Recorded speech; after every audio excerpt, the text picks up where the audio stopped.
নমস্কাৰ স্বাগতম জনাইছো অন্য এটা নতুন ভিডিঅ'লে আজি আমি কথা পাতিম আভা card Ayushman Bharat health card কেনেকৈ ঘৰতে বহি মোবাইলৰ জৰিয়তে মাত্ৰ 1 মিনিট সময়ত আপোনালোকে অনলাইন কৰি উলিয়াব পাৰিব কিয় বনাব লাগে আভা কাৰ্ড কেনেকৈ মেডিকেল বা হস্পিটেলত আপোনালোকে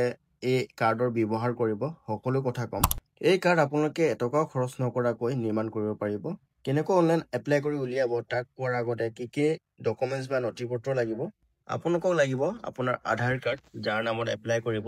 আৰু আধাৰৰ লগত সংযুক্ত থকা মোবাইল নম্বৰ আভা কাৰ্ড আমি কি কামত ব্যৱহাৰ কৰিব পাৰোঁ আপোনালোকে যিকোনো হস্পিটেল বা ডক্টৰক দেখাবলৈ অপিডিত দীঘলীয়া লাইনত থাকিবলগীয়া হয় এই যদি আভা কাৰ্ড থাকে আপোনালোকৰ তেন্তে আপোনালোকে অনলাইন বুক কৰি ডাইৰেক্ট ডক্টৰক দেখাব পাৰিব এইটো প্ৰথম বেনিফিট আৰু দুই নম্বৰ বেনিফিটটো হৈছে আপোনাৰ আগতে কৰা চিকিৎসাৰ এক্সৰে হওক বা আল্ট্ৰাছাউণ্ডে হওক ইত্যাদি যিকোনো ৰেকৰ্ড আপোনাৰ যোনটো আভা কাৰ্ড হয় তাত ডিজিটেলি ষ্ট'ৰ হৈ যায় আৰু সেই ষ্ট'ৰ হোৱাৰ পৰা আপুনি যিকোনো ডাক্তৰকে দেখুৱাওক পুৰণা যোনটো হিষ্ট্ৰী থাকে সেইটো আভা কাৰ্ডৰ জৰিয়তে ডাক্তৰে চাব পাৰে আৰু কি চিকিৎসাৰ প্ৰয়োজন আপোনাক সেইটো ডক্তৰে তাৎক্ষণিক চাই আপোনাক সেই চিকিৎসা প্ৰদান কৰিব পাৰে 3 নম্বৰ আভা কাৰ্ডৰ জৰিয়তে কিছুমান হস্পিটেলত আপোনালোকক কিছুমান পৰীক্ষা ফ্ৰীতে কৰি দিয়া হয় যিকোনো টেষ্ট থাকে হস্পিটেলত আৰু কিছুমান পেইড থাকে সেই কিছুমান পৰীক্ষা এই আভা কাৰ্ড থাকিলে আপোনাৰ ফ্ৰী হয় গতিকে আমি ক'ব পাৰোঁ এই আভা কাৰ্ডৰ জৰিয়তে আমি কিছুমান চিকিৎসা ফ্ৰীকে হস্পিটেলত বা চিকিৎসালয়ত পাব পাৰোঁ এতিয়া আমি চাম কেনেকৈ এই আভা কাৰ্ড আপোনালোকে মোবাইলৰ জৰিয়তে আবেদন কৰি উলিয়াব পাৰিব আবেদন কৰিবলৈ আপোনালোকে যিকোনো এটা ব্ৰাউজাৰ খুলিব আৰু ব্ৰাউজাৰ খুলি আপোনালোকে সিম্পলি সাৰ্চ কৰিব আভা কাৰ্ড বুলি সাৰ্চ কৰাৰ পাছত আপোনালোকে দেখা পাব আয়ুষ্মান ভাৰত ডিজিটেল মিছন আভা ৰেজিষ্ট্ৰেশ্যন আভা লগইন আভা যোনটো অপশ্যনটো আছে তাতে আপোনালোকে সিম্পলি ক্লিক কৰিব তাত ক্লিক কৰাৰ পাছতে অলপ ৱেইট কৰিব ইয়াতে লোডিং ল'ব পাৰে অলপ টাইম লোডিং লোৱাৰ পাছতে আপোনালোকে দেখা পাইছে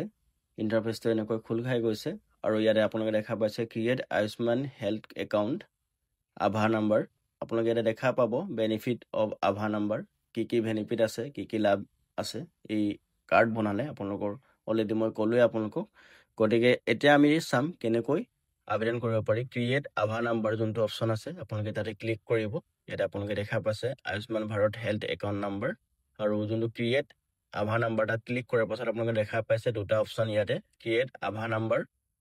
please choose one of the বিলো option to start with creation of Abha number আপোনালোকে ইয়াতে দুটা অপশ্যন দেখা পাইছে create your Abha number with আধাৰ আৰু create your Abha number using driving licence তো আমি প্ৰথমতে আধাৰ কাৰ্ডৰ জৰিয়তে এপ্লাই কৰিম গতিকে আধাৰ কাৰ্ড অপশ্যনটো ক্লিক কৰিলোঁ ক্লিক কৰাৰ পাছত আপোনালোকে দেখা পাইছে ইয়াতে 4টা ভেৰিফিকেশ্যন ষ্টেপ আছে আৰু ইয়াতে আধাৰ কাৰ্ড নাম্বাৰ খুজিছে আপোনাৰ যোনটো আধাৰ কাৰ্ড নাম্বাৰ ইয়াতে এণ্টাৰ কৰিব আধাৰ কাৰ্ড নাম্বাৰ এণ্টাৰ কৰাৰ পাছত আপোনালোকে ইয়াতে তলতে স্ক্ৰল ডাউন কৰিব স্ক্ৰল ডাউন কৰাৰ পাছত আপোনালোকে দেখা পাব এটা টিক মাৰ্ক অপশ্যন তাতে টিক কৰি আপোনালোকে এটা কেপচা কোড আছে সেই কেপচা কোডটো ফিল আপ কৰিব লাগিব ইয়াতে মই মোৰ আধাৰ কাৰ্ড নাম্বাৰটো এণ্টাৰ কৰিলোঁ এণ্টাৰ কৰাৰ পাছত এই এগ্ৰি যোনটো অপশ্যনটো আছে তাতে ক্লিক কৰিব লাগিব তাত ক্লিক কৰাৰ পাছতে অথেণ্টিকেশ্যন টাইপ অপশ্যনটো সুধিছে আধাৰ OTP অপশ্যনটো ছিলেক্টেড হৈ আছে অলৰেডি আৰু যদি আপোনাৰ ফেচ অথেণ্টিকেশ্যন যদি অপশ্যন আছে আপোনাৰ যদি তাৰ ডিভাইচ আছে আপোনাৰ তেন্তে ফেচ অথেণ্টিকেশ্যন জৰিয়তে আপোনালোকে এপ্লাই কৰিব পাৰিব নেক্সট কৰিব নেক্সট কৰাৰ পাছতে আপোনালোকে ইয়াতে দেখা পাইছে কনফাৰ্ম OTP যোনটো আপোনাৰ আধাৰ ৰেজিষ্টাৰ মোবাইল নাম্বাৰ তাত এটা OTP যাব আৰু এই OTPটো আপোনালোকে ইয়াতে সিম্পলি ফিল আপ কৰিব লাগিব ফিল আপ কৰাৰ পাছতে তলতে আপোনালোকে দেখা পাইছে মোবাইল নাম্বাৰ যোনটো আপোনাৰ আধাৰ ৰেজিষ্টাৰ মোবাইল নাম্বাৰ হেতু দিব পাৰে বা আপুনি অন্য মোবাইল নাম্বাৰো দিব পাৰে এণ্টাৰ কৰাৰ পাছতে ইয়াতে টিক মাৰ্ক অপশ্যনটো আহি গৈছে আৰু ইয়াতে আপোনালোকে নেক্সট অপশ্যনটো যোনটো তাত ক্লিক কৰিব তাত ক্লিক কৰাৰ লগে লগে আপোনালোকে ইয়াতে দেখা পাইছে আভা account exist U have found N আভা কাৰণ মোৰ অলৰেডি আভা কাৰ্ড এপ্লাই কৰি থোৱা আছে ভিউ প্ৰফাইলত ক্লিক কৰিলে মোৰ যোনটো আভা কাৰ্ড হয় সেইটো ইয়াতে শ্ব' হৈ যাব মোৰ অলৰেডি এপ্লাই কৰি থোৱা আছিলে গতিকে ইয়াতে মোৰ ওলাই গৈছে আৰু আপোনালোকৰ এপ্লাই কৰিবলৈ নেক্সট ষ্টেপটো এটা অপশ্যন আহিব ইমেইল ID দিবৰ কাৰণে এই ইমেইল IDটো দিয়াৰ পাছতে মেইল বক্স হয় তাতে গৈ আপোনালোকে ইমেইল যোনটো বক্স হয় তাত গৈ আপোনালোকে সিম্পলি তাত এটা লিংক যাব এই লিংকত ক্লিক কৰিলে আপোনাৰ যোনটো মেইল হয় সেইটো